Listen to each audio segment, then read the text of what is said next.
Because it was scheduled on mine. Yeah, whenever you go live, it'll automatically show up on mine, so it doesn't matter. For you. Right. For me, I have to go before 8:15 or else Facebook not going to let me. That's true. We got to get Ernest up on there. Yeah, because I'm sleep about that whole process. So when you schedule lives on Facebook, they give you until 15 minutes to be late. After that, you can't be late past 15 minutes. Mm-hmm. They cut you off. Mm-hmm. They say put some respect on their name. Listen, and they not playing. Okay. At all. I'm probably gonna cut this part out just so y'all know. I put myself as a guest, and we're here. You put yourself as a guest?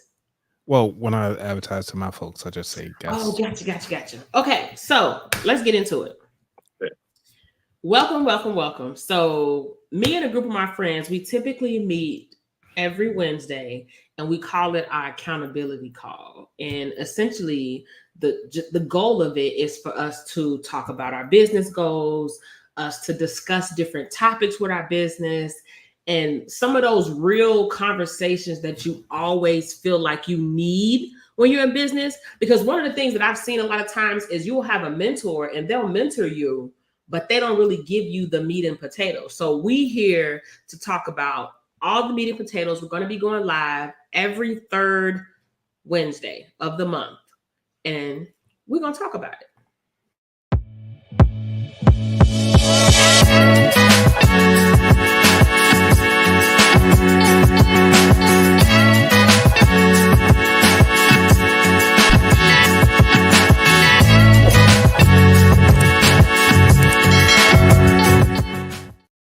So for y'all who don't know, I'm gonna let everybody introduce themselves, tell you who they are, what their business is, what they do, and can you add how long you've been in business?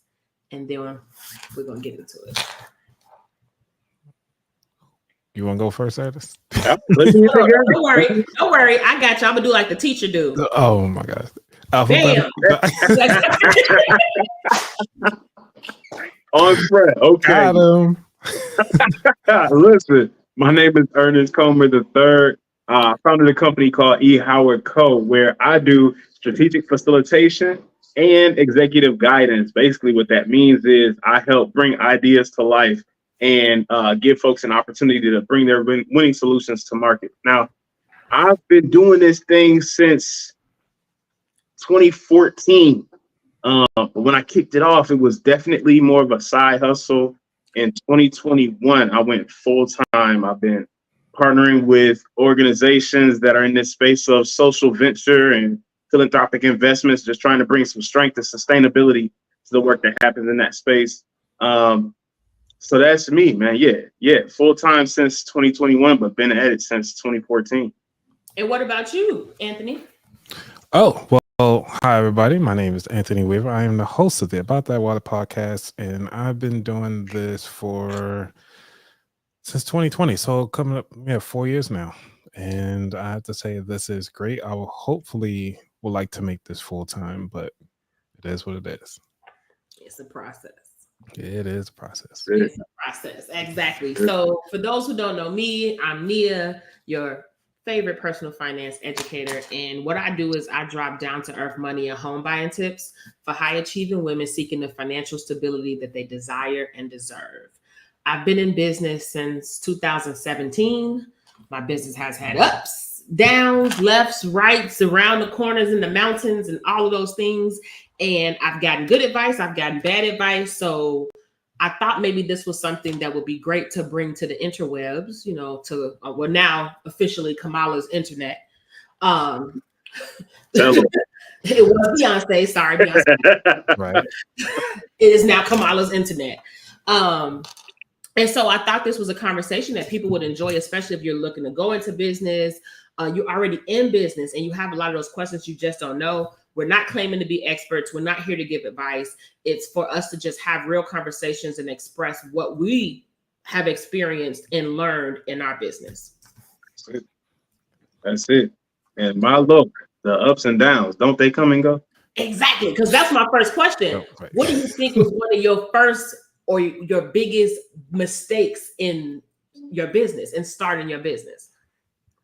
I'll go first on this one. Go ahead. One of the things is that I kind of wish I did was to wait to actually do the business, mostly because as I'm learning more, is to actually make sure that there's proof of concept.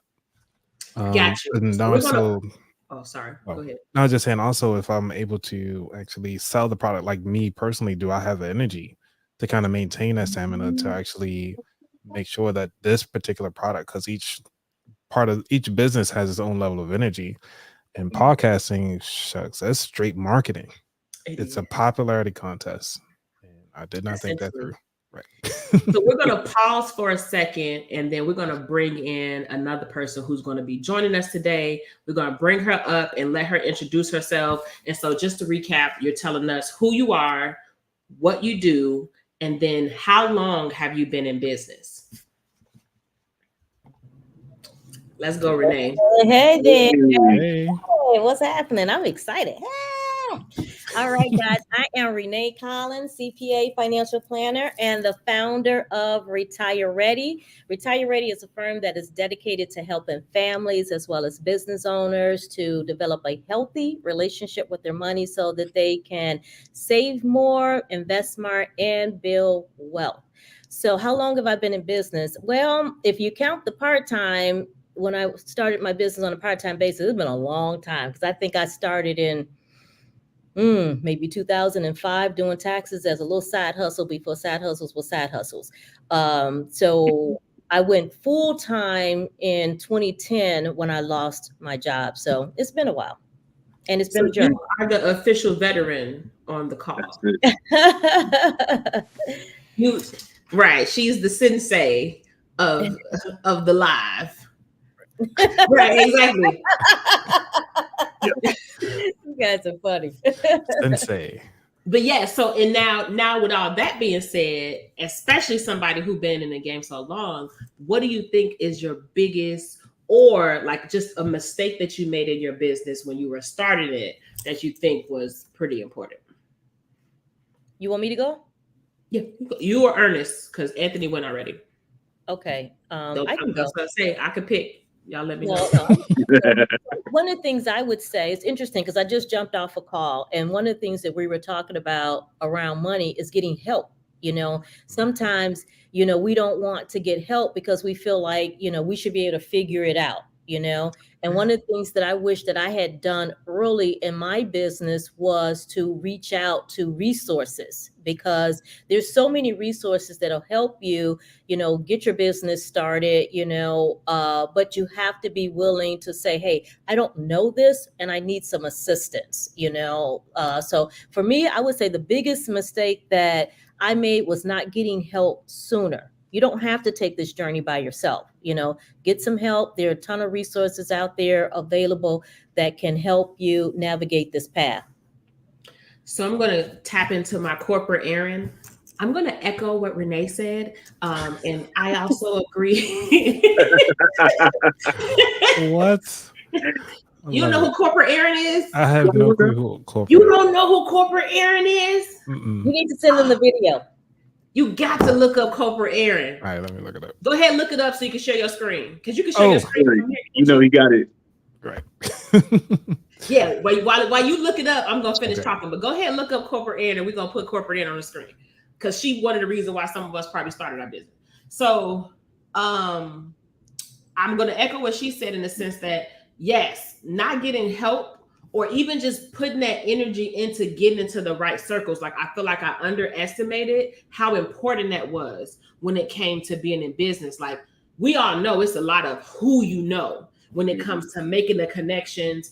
And then anybody who, like, when you're trying to do it by yourself, it's going to take you much longer than getting help from somebody who's been there. And then the second thing I want to say is spending unnecessary money. So when I first started my business, I paid money for a logo. I paid money for business cards. Tell me why I don't use that logo. Them business cards rolled around in the back of my car. For the longest, because I was determined, like, I'm not throwing them away, because I had like 500 business cards. $400.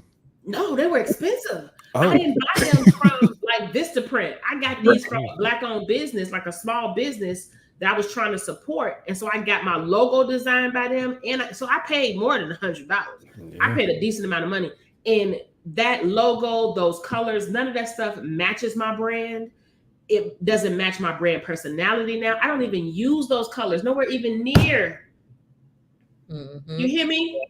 I think that's important. You know, I'm gonna just kind of, you know, piggyback right on off of that, because that's what I see with clients. A lot of times they'll come in and they think that they have to, you know, spend all of this money to make money, but you have to spend your money on the right things in order to make money, and then understand what is the value that you're bringing to the table, because that's what the clients want. They want to know, what value are you bringing to the table and what transformation are you going to bring into my life? That's what they're paying for. They're not paying for your business cards.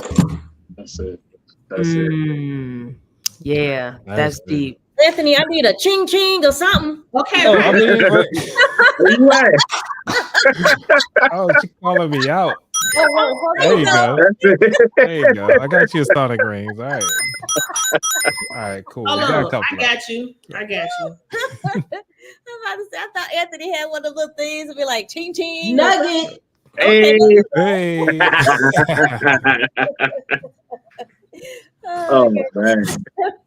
But yeah, so now let's take a small break to look at corporate Aaron. And right, ching ching ching goes the money tree. All right, so here we go. I'm gonna go on and this is so as promised, I wanted to be a resource for you today. Okay, yesterday we let go about 2,100 of you in our first batch of layoffs. Okay, but don't think of it as layoffs. Think of it like you're being laid on to another path. Okay, I know it's not fired. Your free time has been hired. Okay, think about it that way. That was Corporate Aaron, a character invented by comedian Lisa Beasley. How? Aaron is hilarious. What did you say? Your free time is being what? Hired. Your free time has been hired. Hey, that was the bar. That is I love that. She is hilarious, and she refuses to do interviews in her own personality. She only will do them if they allow her to do it in character. Really? Oh, that's funny. I love What? that. She literally triggers people. Like, people be in her comments like, I'm triggered by this content, because she literally be That's her brand. Correct. But she sounds just like the real corporate. You know, we've all worked with a corporate Aaron. Yes, we have. Right. And the HR director love them. Don't sleep. Right. That's why they're still there. And her title is like, she's the manager of McManagement of McManagement something. Hold on, because I follow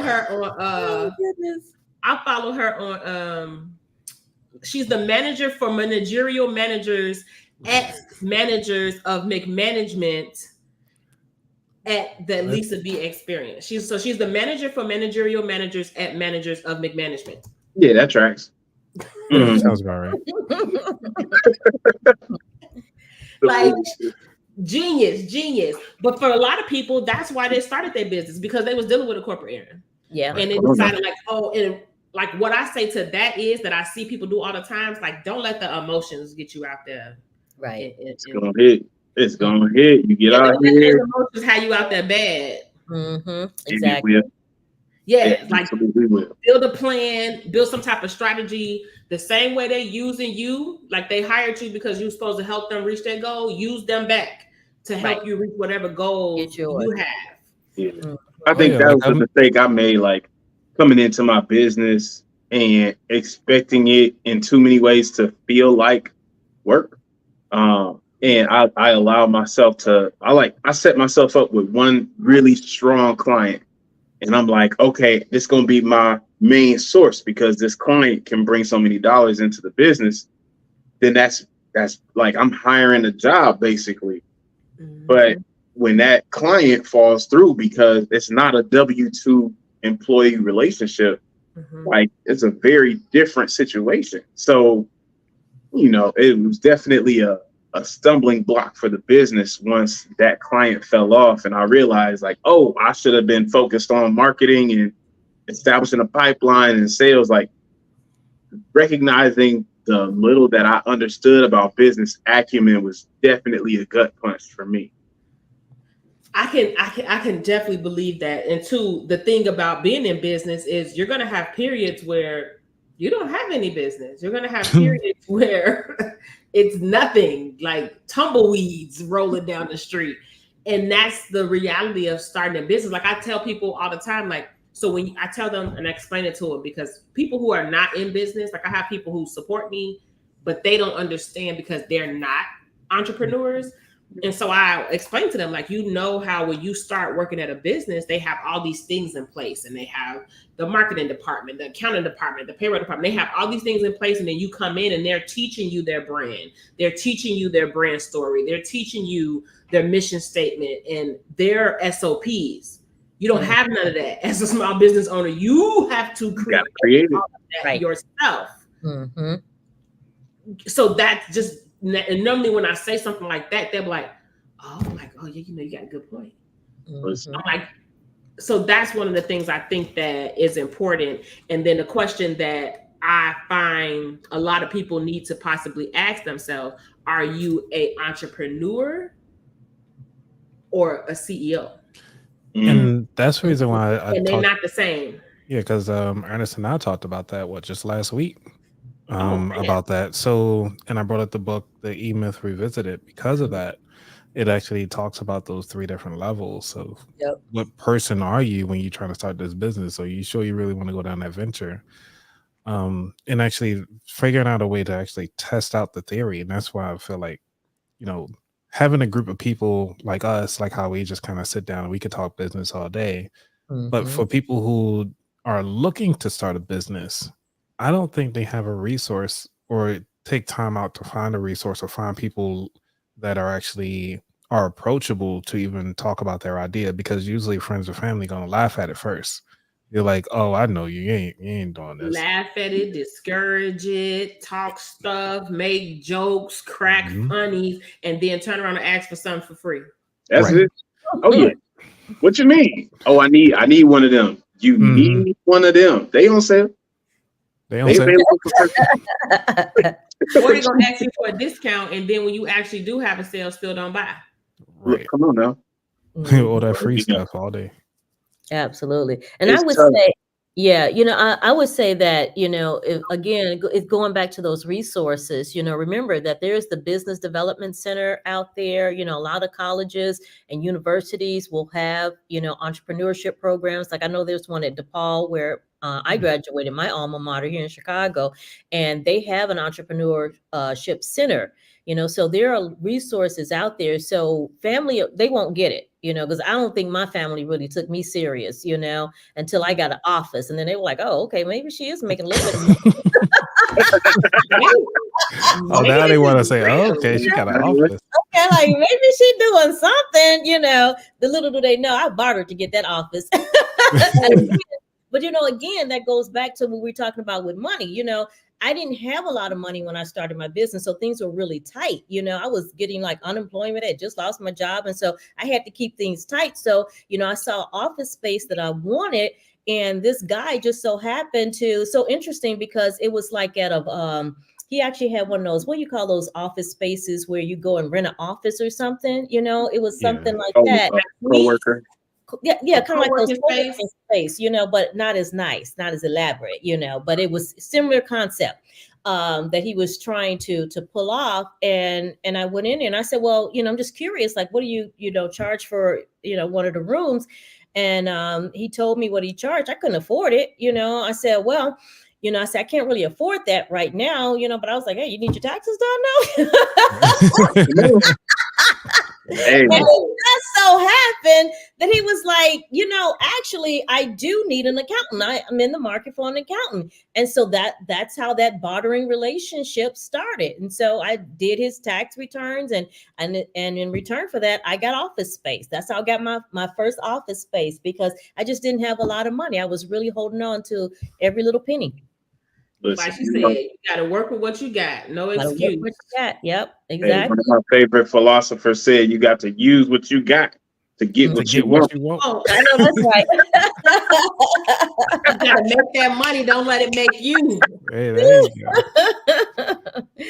Yeah. So yeah, you got to be. I think the whole thing with being a business owner is being creative. I think you have to be creative. You know, Definitely got to be able to reach in that bag. You have right, to. exactly, and Because if you understand don't, yeah, the resources are out there. It's just you have to figure out how creative are you going to be in making your business happen. Yeah, and then how are you gonna be? Because you're gonna, and that's nothing too, going into business for the wrong reasons. So a lot of times people go into business because they're like, oh, I see this, or I can make money from this. But when it really get down to you being in business, you're gonna need to have something that you passionate about, because otherwise when it get rough, you're gonna be like, man, it's hard, you know, and I'm glad having these conversations, because people think that, oh, you know, I'm just going to go out, I'm going to start a business, you know, put my little shingle out, you know, and it's going to be, you know, people are just going to come to me, you know, and it's not, you know, that's not how it is. I mean, you're out here, you're humping, you're hustling, you're working, you know, you got to make some things happen. You know, you got to put systems in place. You got to have processes, you know, so it's real work. Yeah, what a blessing. Yeah, that bartering was on point, but you had to think of that to mention that. Exactly. Yeah. Because if you didn't think of that, or that didn't occur to you, right? Exactly. Mm-hmm. When you take the steps, the universe opens the path. So the thing is, like, the beauty of like my family living in Georgia, being so close to Atlanta now, is that we're in an environment where entrepreneurship is celebrated more than other markets. Right. And so I think it might be celebrated a little bit too much here. Oh, absolutely. But it's never too much. It sets us up to have access to so many different networks and communities and little collectives where, you know, people are just familiar with what that world looks like. And some in healthy ways, some in unhealthy ways, but it gets you a different level of exposure that you may not have had otherwise. So I can go to the Russell Center, I can go to, you know what I'm saying, the gathering spot and connect with somebody who's in a similar industry or just doing business as a solopreneur, and have a level of conversation that I couldn't have in other spaces and in other communities, because the resources just don't exist on that level. And there's a lot of like community development centers and different resources to the point that Renee was making in other communities, but it depends. Like it where you are really does matter. Mm-hmm. Yep, absolutely. Yep, I definitely agree. What was I going to say? Another thing I think is very important is thinking about it ahead of time, as far as what type of business you want to have. And what I mean by that is another thing that I feel like people look at, like, why is your business so hard? Or like, why the other people started business and they seem to be doing well. And it's like, because I'm not building a business. I'm building, I'm building a business, but I'm taking my small business and turning it into a big business. So that's going to take a lot more work, a lot more background process to be created, a lot of more, I guess you could say, the boring work and not sexy work than if somebody just opens a business and I just open a business. I provide a service, you pay me, or I provide a product, you pay me. I'm looking to turn this into something much bigger than what it is now. So I have to lay the groundwork for all of that. And as a solopreneur, it's going to take me more work than just a regular business. And I think that's something that I've had to explain before too. So it's like, you got to decide when you start that business, what's the goal? What's the end goal? What's the end goal? Yeah. People got mad at Honey Pot. People got mad at Shea Moisture. But for a lot of people, your end goal is, your exit strategy is to sell your business. That's what you building it up to sell it. Mm-mm. So I'm curious, why did they get mad? Because they didn't sell to Black people. Right. And they felt like they were sellouts for selling the business in the first place, because they wanted them to keep the business so they could continue to support a Black-owned business. And they're like, oh, well, now I got to find a whole new company. But it's like, that's what you go in business for. And the guy who sold Shea Moisture, that money, he wouldn't have been able to get that amount of money like that without selling Shea Moisture. And then he took it and did good with it and multiplied it. And I think that's what people have to understand too. You know, and that's my point. You got to start looking into that when you're like, oh, I want to start a business. Okay, well, what's your exit strategy? What kind of business do you want to start? What level we going with this? Yeah, I think that's important. I don't think people really think about that. I think just from a retirement planning standpoint, that's something to think about too, right? Because we go into this business, but are we planning to pass it down to our children? Are we going to use it as a tool for to fund our retirement? I mean, what's, like you said, what is going to be the end goal? So I think it is important, because I sold a business. I sold my business in 2018, and what I wish I had done was put better systems in place to increase the value of the business. You see what I'm saying? But I didn't go into it thinking like, okay, I'm going to sell this at some point in time, So I do think that it's important to have an end goal in mind, because now when you do that, you can start at the very beginning and say, okay, I need to put these systems, these policies, these procedures, and things in place, so that when I get ready to exit, I can sell it for way more, and bring people in who can basically help with that transition, if that's your end goal, is to try to sell it at some point in time in the future. All right, so I got 2 questions here, because now you piqued my interest. First off, what systems do you want to put in, like, that you wish you had put in place so that we can start working on our systems now? And then secondly is like, what made you start another business if that one already sold? Like, if you were good. Great questions. Yes. So one of the things I would say, like, as far as the systems go, anytime you're starting any business, I do think it's important to have some systems for everything. So your onboarding process, I did have a system for onboarding clients, onboarding, I would even say employees. I didn't have a system for that, but how are you going to bring your employees on, just everything, whatever it is that you're doing, marketing system, have a system for that that's consistent, so things along those lines. I wish I had a system for that, like marketing, anything that you're doing in your business. If you can, somehow like take yourself out of that process and replace it with a system, or, put somebody else in charge of it, do it. That all of that makes the business more valuable. And if you can take yourself out of the business and put a manager or somebody else in place of you, and now you're just an owner, that's even more valuable. Who wants to work in a business day in, day out? We think that's what we want, until we do it for 60 hours, 70 hours a week, and we get tired. So that's another nugget, because that kind of taps back into what I was saying with, are you a CEO? Are you self-employed, or are you a CEO? Because self-employed, all you are is a glorified employee. The only difference is you working for yourself. You're not working for a company. A CEO, like she said, you have a system in place, and somebody else is running that system, and you are out networking, spreading brand awareness about the company, making partnerships, getting new business. Like, that's what a CEO is doing while your system is operating. That's what literally the difference between the two. And me, myself, I can tell I am not a CEO.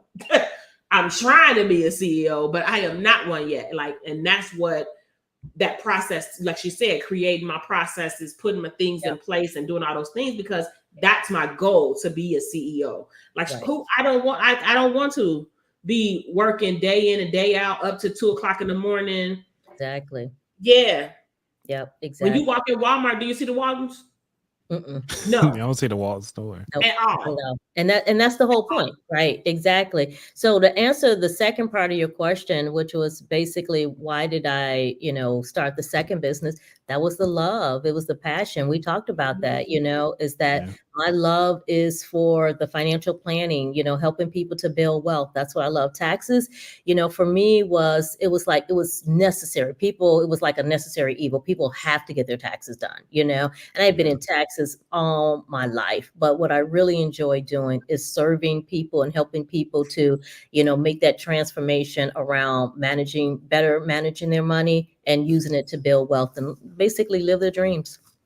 So can we just talk about the fact that she has a master's in taxation? I know. like who has a master's in tax, right? Exactly. With all the representation. It's nice to have people. Let me just say, it's nice to have people. That's it. Does your accountant have a master's in tax? No, well, mine does. But mine does. You guys are so I know funny. how y'all do y'all finances over there. Oh goodness, y'all funny. Yeah, what's your website, by the way, for those?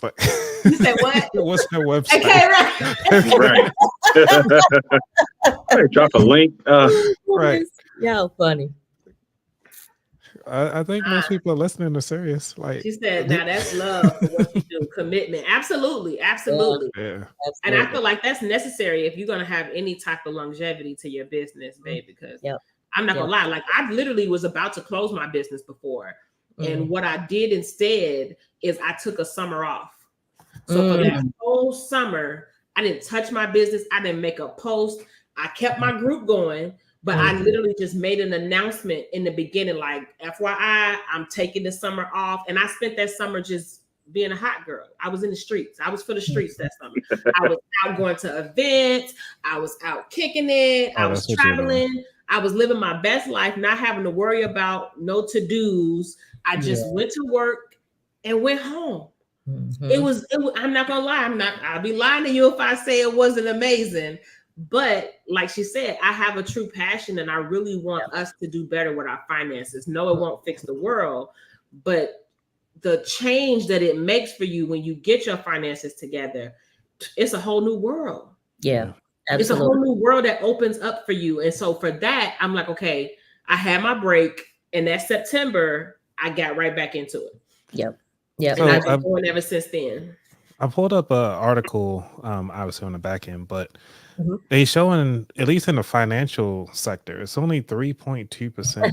No knack for taxes. Yeah, for the Pew Research, showing that only 3.2% of financial industry, like far as Black-owned businesses, are set up. 28% are actually in healthcare. So it gets you to think on like where people are actually focusing their energy when they start in their Black-owned business. I think this is a good comment right here. In fact, I was so discouraged by it after I got my LLC.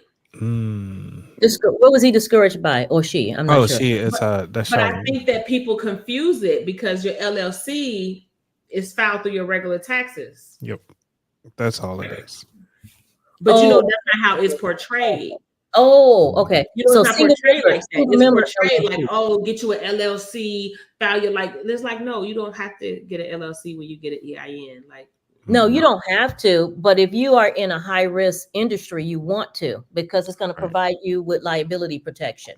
But it's not 100% necessary. Like that's the only reason why I got it for finance.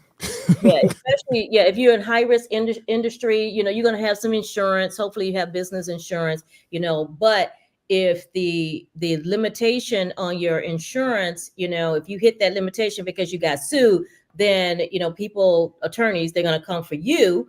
And if you have the LLC, then that's going to provide you with a shield of protection. That's the real purpose of the LLC, not for tax purposes. New Jersey State kept sending me forms to file quarterly. Quarterly. Yeah, New York and New Jersey, I feel like, in California, they got some interesting. Well, in Maryland, you got to pay $300. As soon as you say that you doing business in Maryland, it's $300 every year, regardless if you made money or not. Yeah, Illinois used to be pretty expensive too. I think they lowered it like 600, right? And they lowered it 600. Yeah, yes, they lowered it. They lowered it. Small businesses were having a fit here. Right. Yeah, it used to be $600 in Illinois, and then they lowered it. Yep. I don't know if I would have did that. I don't know if I would have. I'd have been like, I'd have wanted to, and then I'd seen that sticker price would have been like, this business shut down. But no, keeping it real. As a small business, starting your business, right? They should give you a grace period. You have to pay it every year. Exactly. That's like the other day somebody was asking me, like, did I have like all my slogan and first? So y'all know me. Y'all know I say crazy things out my mouth. I got so many like slogans and sayings that I say all the time and make up. And she was like, oh, well, are you trademarking all of those? And I'm like, kind of money? I said, it'd be $15,000-$20,000 to trademark all the stuff that come out my mouth. all the I say saying stuff. I do. I stay saying stuff. And so I was telling her, like, realistically, as a small business, yes, you want to be able to trademark your stuff. You want to be able to protect your intellectual property. But realistically, as a small business, you can't afford that starting out. Yeah. You barely affording the bills that you have to pay to run the business when you first started out.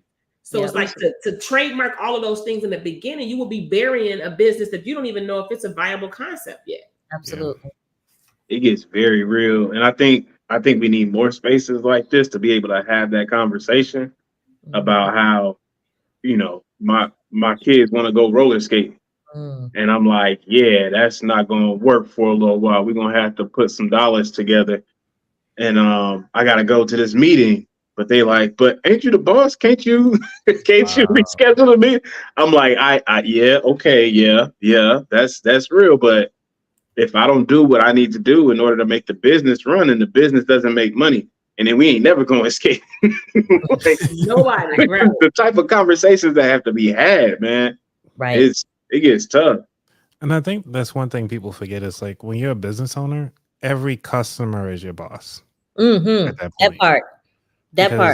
Everybody always say the customer is right. Yeah, they're right. Are they though? Are they? It's their perspective. I mean, you can say your limitations of the business, like, hey, we ain't taking no returns. We have the right to refusal to not take returns.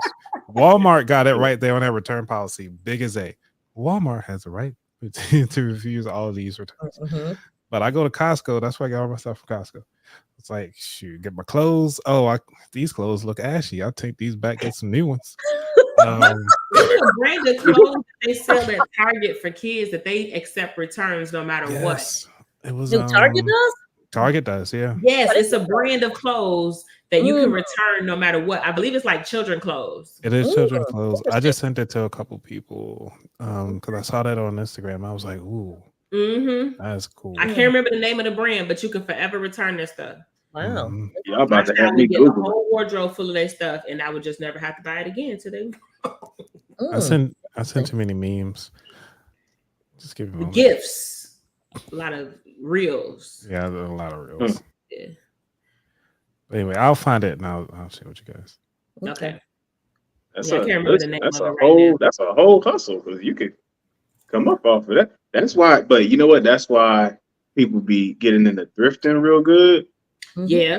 One of my guys put me on to it's a brand of shoes that's like dress shoes. And if you find a pair of these dress shoes at the thrift shop, they'd be $30, $20 for a pair of shoes. You can send them back and have them refurbished, have them send them back to you fresh. These shoes are worth like $400 or $500. Oh, but nice. People don't realize it, and they just getting rid of stuff. They probably don't know. Yep, they probably don't know. Right. Yeah, I've seen some people who are really good at thrifting. I met this girl. Good at it. And I don't have the patience for it. Yeah, I don't have the patience for it. But I met this girl when I lived in Charlotte, and girl, she was sharp. I was like, where did she get like all these clothes from? She was sharp, but she has an eye for that. I don't have an eye for that. That's my mama. That is my mama. Me and my mama, we call it the boutique, and we go to the boutique and we on it. My mom, like all of my cutest shoes, people like, where you get them from? My mama got them at the boutique. Like all of my cutest shoes that I get the most compliments on, my mother has found. She's one of those people, she will find something based on your body type. And you might look at it and be like, yeah, I don't know about this. But when you put it on, like she be doing stuff for my aunties all the time. When they put it on, they're like, oh, okay, wait, I'm feeling this. Yep. Yes. For their body type. And so they accent it so well when they put it on. My mom is really good at that. She's like, oh, this is how much percent spandex. So this is going to fit like this. You need to get this and this. I'm like, oh, okay. Oh, she's good. Yeah, she's really good. Yeah, some people are like that. Like my cousin, she can go to the rack, girl, come out there with a full-blown outfit, be sharp as a tack. That's my mama. I'm proud of that's my mama. My mama said, baby, we hit the thrift store and you go in the color, you got the one for the right color. If it's not that color, we better not see you touch it. Mm-hmm. Oh, wow. Because why do you have that? That's not 50% off today. Why do you have that? Why is that in your cart? That is too funny. That is good. Yeah, some folks are like that. They got that eye. Not me. I can Yeah. find simple stuff, but I can't do like she. I'm not a fashionista. I do Mhm. budgets. Exactly. Exactly. I can make sure Get you myself on together. budget at the thrift store. I could do that. But yeah, another thing that I think that is something that I guess you could say not talked about a lot is some of the mentorship that happens. So I was talking with my my friend who was in the Goldman Sachs program with me on Sunday, and we talked about like different tips and tricks or things that we might have found out about, but they didn't tell you, like, okay, so like as an example, oh, you can do this, and that, as a business. And you're like, oh, I can. Okay, that's great. Like, let me go out there and do it. And it's like, what I really need to know is, okay, what does that conversation look like? How do I even approach this? What are the terms that, so you could find out so much by going to events and like learning about the industry to find out what their pain points are, what their back end looks like. But when it comes down to you having that conversation with them, and you can say, oh, well, you're going to learn it as you keep going. Not necessarily, because some people are going to share and tell you like, oh, no, you should do this. Some people just going to be like, nah, I'm not interested. And they're going to move on. And you're going to keep trying and keep trying and keep trying. And they're going to keep moving on and not buying from you or not contracting with you. And little do you know, it's because you're not saying the right thing or saying the right language. Right. Exactly. And language matters, I mean, it's sales, and I remember when I was starting my journey doing it in my tax business, I was always trying to be very cognizant of the language that I was using when I was in front of prospective clients, really listening to what their needs are. Always asking, like, why did they leave their prior accountant? I always ask, because I wanted to know what their reasoning was. But that was important to me because, I wanted to know what type of potential client I had in front of me, because some people want you to do things that I'm just not going to do when it comes to taxes. If they say, oh, they wouldn't take these deductions, or they wouldn't do this, or they wouldn't do that, then for me, that's like a red flag, because so I'm not want to just read everything off for them. No, I'm not writing everything off. And the other thing is, I own a business. If they talk bad about their account too. On Instagram, they said that I could just write it off, that I didn't have to pay for this. That's what they said on Instagram. Oh goodness. Do y'all remember that Instagram that came out? It was about, what was that? Schitt's Creek or something like that. And he said it was a show. It was a show called. Yeah. But he said something about the deduction. I can't remember what it was, but it was so funny because he was talking about, I can just get this here and just write it off. I'm going to buy this and write it off. And I can't remember like what it was, but it was on Instagram. I can't remember. I thought y'all would help me out. I shouldn't go buy a G-Wagon. Oh goodness! Well, there are people on Instagram telling you to go right off your G-Wagon. That's what I'm talking about. That's exactly what I'm talking about. People as long as it's 6,000 pounds, I'm good. Right, but you don't even make on here looking for you. They ain't gonna be nowhere to be found. You don't know. You don't even make enough. When you get that mighty letter in the mail saying you being audited. So I always felt like it was that's why I think it's really important to have some type of onboarding process when it comes to your clients, because you want to make sure that whatever clients you're dealing with, that they're a good fit for you, just like you are a good fit for them. It's a two-way street. One of the things that I've learned recently when it comes to sales calls, and so I'm on a committee, and we basically had someone presenting to us wanting us to use their business. So I do a presentation. So when somebody wants me to speak or contract me, I have a little presentation that kind of gives them background about my business. It helps them build a relationship with me, find my story, all of those things is all in it.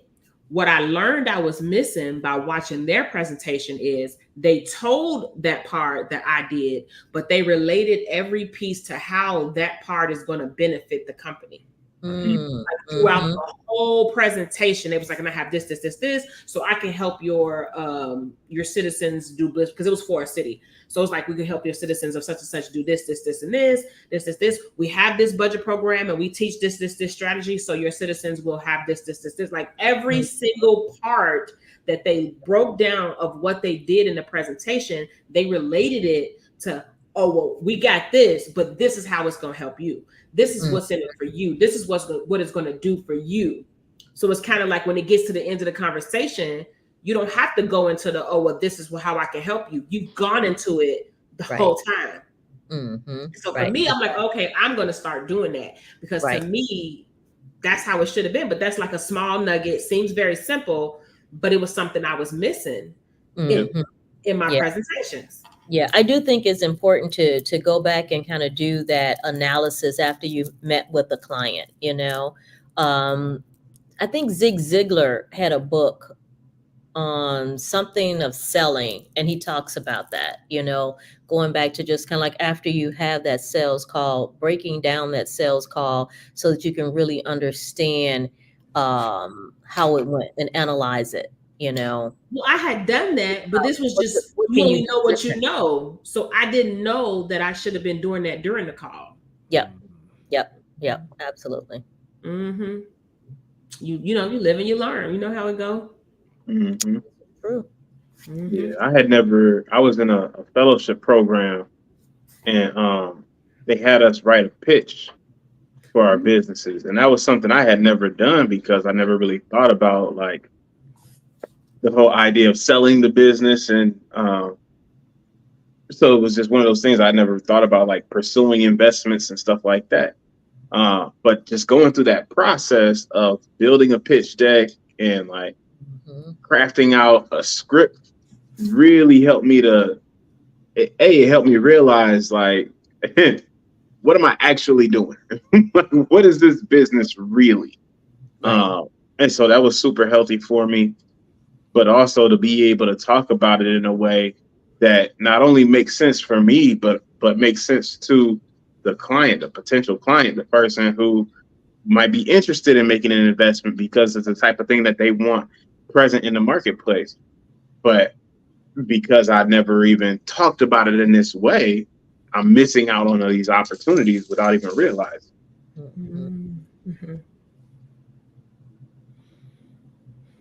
Yeah, I was gonna say another thing that recently I went to, because I'm always doing different things to learn and get better and expand my brain.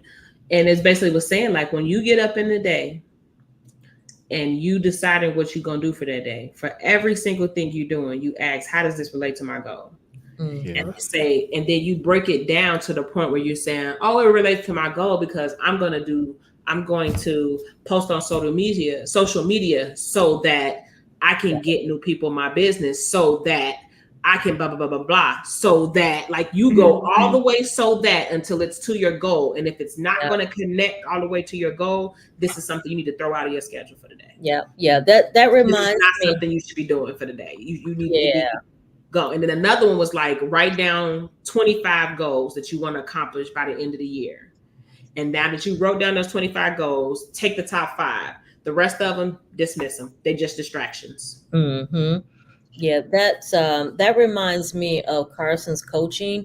They called it the Big 3. I think it was Carson's coaching. They called it the Big 3. And basically the Big 3 is the things that you have to get done each day that's going to take you a step closer to your goals, Yep. And one of the things to kind of feel like you've been successful at something is just make your bed. Like that's what I do. It's like, just make your bed in the morning. That's the first thing I did. Yeah, I'm a number one. Yeah, I can't. I'm not leaving the house with my bed unmade. Leave the house, the country, everywhere. Yeah, I do. And what's funny? I didn't grow up having to make my bed. Like, full disclosure, my mom worked all the time, so I feel like she my wasn't mom home to make me fix no bed. I feel like we had to make our bed, But maybe even she wasn't there, she probably say it, but she was never there to enforce it. So. Yeah. So, and then see, I have that military background too, and So we had to make our bed, of course, and had to be tight and right. You know, You could probably fold the hell out of some clothes, can't you? You know, actually, I can.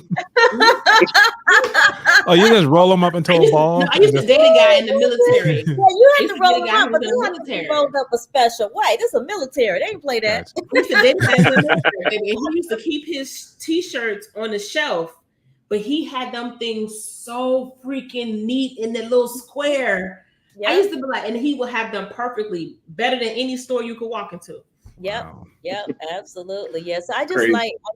it's something about that just makes me feel good when I get up in the mornings that my bed is made.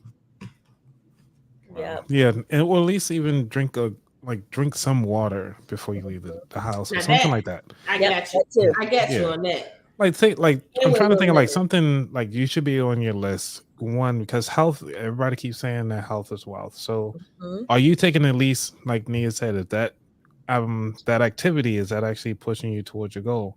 If healthy is one of those options, then are you at least drinking water in the morning before you even eat anything? Or Yeah, that's what they say. You're supposed to drink it before you eat anything. Yep. yeah, Mhm. to break it fast. It's really good. I mean, this is my third one today. He said it's so- really good. You guys should How try many it. ounces is that? So how This many ounces one- are you drinking every day? This one here is 24 ounces. So I try to do at least 48 ounces.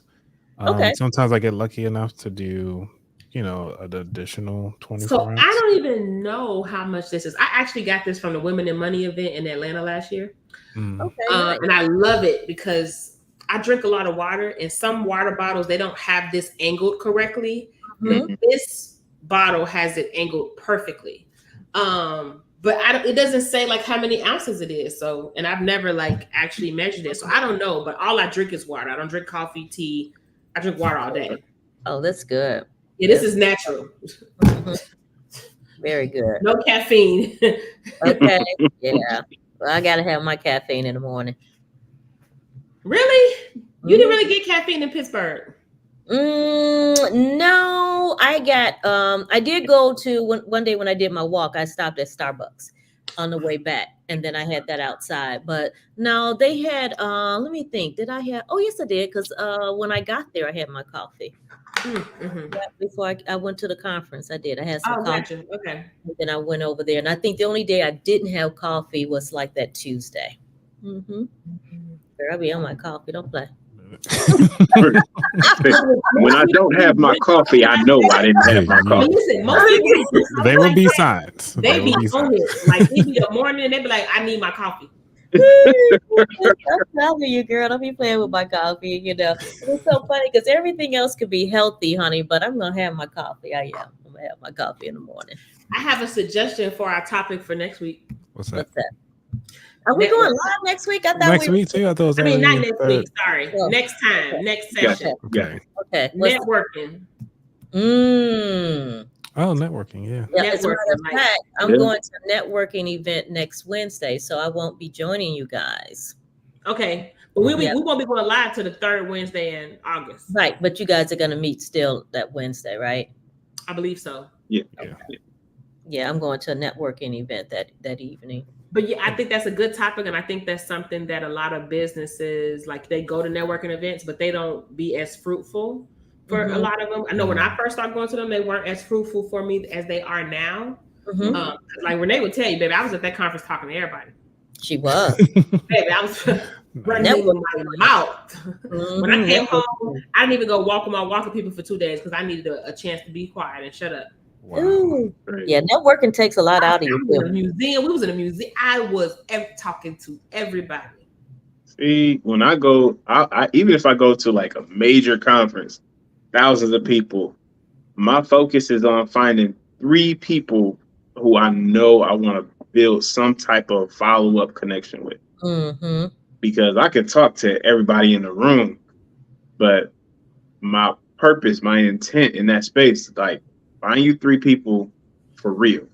It's not just gonna be a conversation today. Oh, I like your shoes. Like, nah, we're gonna check in and like have some follow-up conversation from this. But I'm not interested in like having that follow-up conversation with 30, 50 people. Like find 3 good ones and let's make something happen. Intentional. Oh, absolutely. And that's what we kind of will talk about the next session. Like, I'll talk about what my process looks like. You could talk about what your process looks like. Yeah. Different things that we have experienced. Like when I first used to start to go to networking sessions, that's what I would do. I would just talk to everybody. I'm very strategic in my talking now. And I was asking the questions that needed to be answered so I can narrow down at the event who those people are. So I don't have to narrow it down on a discovery call. I'm about to talk. I need some of these questions. So I'm talking next week. Next month. Talk about networking. But that's next month is the third week. I'll be like, it's too late. Wait. I need 9 o'clock, so we gonna be getting out of here soon. We started a little late though. Like I still see 55. I still see 5 minutes left. Like Okay, so give him some questions. Give him some questions. Give unplug Alexa so she didn't treat my life. Yeah, give him some questions. Give you go to networking event and give him one question. Yeah. Question that I asked? Yeah. Well, the question that I was asking last week, I was at the HEFWA Summit, which is the Higher Education Financial Wellness Alliance Summit. So my main question was to figure out how their financial wellness program was set up. Some universities have a full program with a full team, and they're not looking or need anybody to come in. Some people don't. So my initial question is figuring out, do they outsource for any of their financial wellness needs? Do they outsource for speakers? Do they have somebody come in and train their students? Like, I need to know how their system was set up to see if I could be of service, or if I can find, literally you trying to find the void, find where you can slot yourself in. Where would they need you? Okay. That's the best thing you could do. Find out where they would need you, but just going to take you but not doing it in a way where it's like, hi, how's your financial wellness system set up? Like making it more of a relationship conversation. You don't want it to be transactional. You want to build a relationship with them, like where they feel like, hey, when they see you again, hey, because now they feel like they know you, because they do know you. You're building a relationship. Oh, like how we do at FinCon. Gotcha. Exactly. Except it actually results in money. Oh, well, yeah, we do. Except it actually resulting in money. Like it's how we do at FinCon. But I mean, this right here does relate to money eventually. It's because one, we build the network. There's that word. Eventually can be 5 years. Eventually can be 10 years. But who knows? I'm not looking for eventually. All right, you need tomorrow. Gotcha. Right. Right. Might be yesterday. I'm just saying. Right. Well, I'll put out there in case anybody want to come see my talk in DC. I got $50 off that ticket. You can use the code. What's going on in DC? He's speaking again. I'm speaking at Podcast Movement, which is. You did that last year, didn't you? I did it earlier this year. It was Podcast Movement Evolutions, though. That's where the businesses were at. They were looking at 10 grand deals or more. So that's what they were looking at. I was like, I don't have 10 grand. This sounds nice opportunity, but I would love to have you on my show for $100. How about that? Come on now. Right. Oh, goodness. I love that. So if y'all want to help pay it forward, $50 off your ticket. If you use the promo code PM24SAWA5, I did not set up this code, so do not come at me. What? Right. I would have just put wallet. You know what I'm saying? What is it? 25. I'll give it 25. I'll put on the back end check. Okay. Okay. Oh, see, they doing too much with that. Yeah. Nah, they doing too much. It's way too long. Usually they let people pick, or they'll say about that like ATW, something like that. That's long lines of who I am, or something like that. But this time it just looked like they just did random. So. Oh, Patrice is gonna be there. I don't know who's gonna be there. He's on the ticket. Yeah, and then that looks like what's his name too? Let me see who the keynote. That looked like Patrice is on the ticket, and the what's the guy's name? I can't remember his name. Oh my God, passive guy, passive income guy. Yeah, the smart passive income guy. Because Tom Webster spoke at Pat Flynn. I think his name Pat Flynn. Oh, Pat Flynn. Okay. Yeah. Yep. Pat Flynn. I think he's on there too. Okay, good stuff. Really good stuff. What's the date? Let me see. It is the 19th through the 22nd. Oh, that's August. Yeah, that's what I'm saying. Next month. Like I have. Gosh. Okay. I'm like, Yeah. alrighty. Less than 30 days. Yes, it is. Okay. Yeah. I don't know if I can do August, but we'll That's be thinking okay. about you. Thank you. We'll be thinking about you. Like, Yeah, I'm God. trying to get my slide deck ready. So if there's people who I know it's gonna be good. What'd you do last year? What was your topic? Well, my topic that I did earlier this year, I thought you did something last year. Who did you? I spoke at FinCon last year. Oh, okay. Podcast Movement Evolutions, they do it twice each year. So they do a spring one and then they do a fall one. Gotcha. So I spoke at the spring one. That one I talked about having a podcast structure. This one is practically the same thing.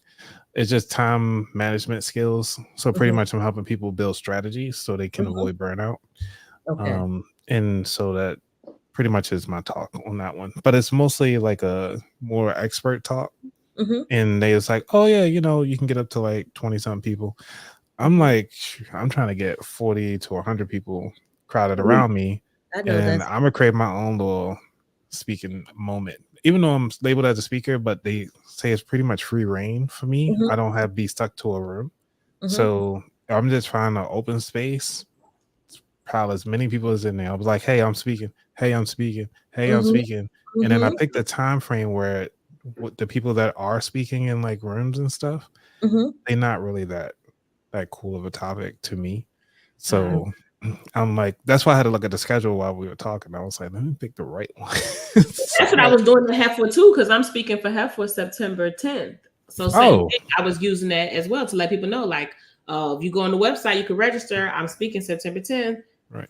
Did they give you a discount code to give people?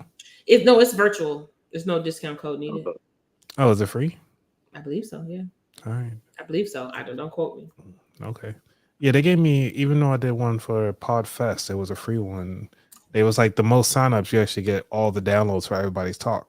And since I had the most downloads, I mean, like the most free people coming in, referrals, they gave me all the downloads for free. Without, because they were actually charging people to actually get all the downloads. So I was like, yeah, so you can kind of negotiate that. Yeah. As you as a speaker, like, hey, can I do a referral at least so I can get all the downloads? So there are it's not a fest. So they already had the summit. It's literally just me doing a webinar, only me. Oh. On their platform. Do you get to download that recording now? Yes, that recording. Okay. Gotcha. And they made a flyer and everything. All right. Oh. Yeah, let's make it happen. They do a monthly live in tech. I'm the monthly live for September. Yeah, why now we just found out about this? Well, Renee, I didn't even know I was on their website. So Renee was like, I went on the website and I'm like, wait a minute, I know her. Nice. Oh, that is what's up. All right, guys. I didn't know that they had it on the website. About that time for me. Right. It is. It's about that time. I got to get up at 5 a.m. Yep, right. I feel that. Well, can we just thank everybody for coming through? Yes, thank you everybody for coming through. Yep. We'll be here the third Wednesday of next month. Feel free to go ahead and I'll go ahead and say I'm Nia. I'll let you guys go ahead and do your outro. Say what you want to say goodbye to the great people who gave us their time. Yep, absolutely. Thank you everybody for watching us this evening. I'm Renee Collins of Retire Ready. I'm Anthony Weaver from the About That Wallet. Just type in @About That Wallet on all your social media platforms. Good stuff. And my name is Ernest Comer III, founder of eHoward Co. I appreciate y'all kicking it with us. Yes. And again, it's me, Nia, your favorite personal finance educator, and we out.